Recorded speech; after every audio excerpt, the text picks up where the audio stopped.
Well, I've been working with TISA for about 6 years now, and I guess when I first started, I didn't know much about the organisation, and it was a relatively small organisation. But what I've seen really is the scope of the activities that TISA have become involved in now, and the range of things and the amount of influence they have has grown tremendously over that period of time. I think, what I see is people who are really interested in looking after the consumer's interests, making sure that they bring the industry together so that we can actually focus on the client's interests, and in a way, I think, really making sure that the industry overall is more successful and has that ability to continue growing. Okay, well, I started off working in the TISA Advisory Council. My background is Distribution Advisory Council. My background is distribution. It's what I've been doing for really all of my working career, certainly most of it. So I kind of think that I've got something of interest to bring there, and the areas that I can help with. I started off just as a member of the committee, eventually was asked to become deputy chair and then chair. So my work really has been very much focused in the role of chair, which has been running for about 3 or 4 years now.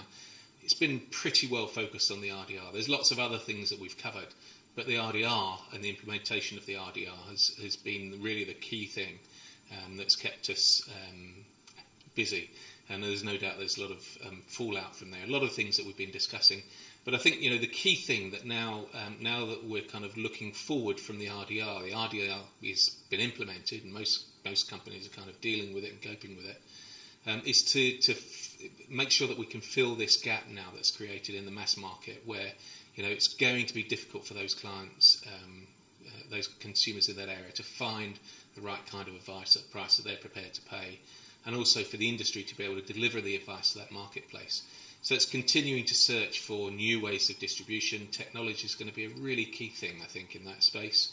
And one of the key areas that I think the industry needs a bit more help on from the regulator is, where does information end and where does advice start? And I think that needs to be clarified for the industry before they can really get into a position where they can take that thing forward. I guess, the thing that I like about TISA is that focus on the consumer. I think the industry has got, in the past, has got way too focused on what's in it for the industry and what's in it for the advisors and distribution. And what we really need to start with is, let's start with the consumer and let's build a business around good outcomes for consumers. And the business can then thrive. And I think, we have to rebuild trust. And TISA has a key role there because I think, it is a trusted organisation. It does have the consumer at its heart. So that's really one of the key things. And I think, looking at the people involved, they're people who genuinely want to deliver good outcomes to consumers. They generally want to try and make a difference. And I think, that's really, that's my experience of TISA, with people who care. And I think that's a really important thing.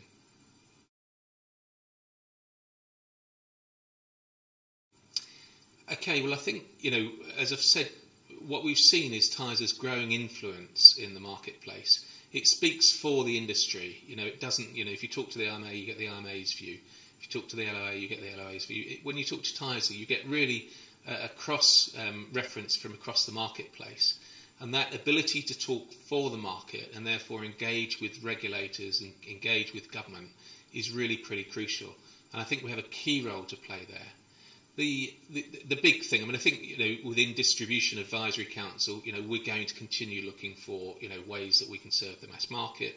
We're going to look at things like financial education. Suitability is a key area. So those are things that we're going to continue working on in our group. But I think that, the big thing that TISA are kind of embarking on and has my wholehearted support is how do we create a proper savings culture in the UK? And that, for that we need to have a strong industry, and we need to have strong engagement with consumers, and we need to really rebuild trust with consumers so that they feel they can get a good deal from the business that's going to help them achieve their long-term goals. And that's only good for the whole of the country. I think that's a really important thing going forward. We play a key role in that, I believe. TISA's growing influence is really important. I've enjoyed my work at TISA. I want to continue being involved with TISA going forward, and I'm happy to commit time myself to helping achieve the organisation's objectives. And that's really key for me.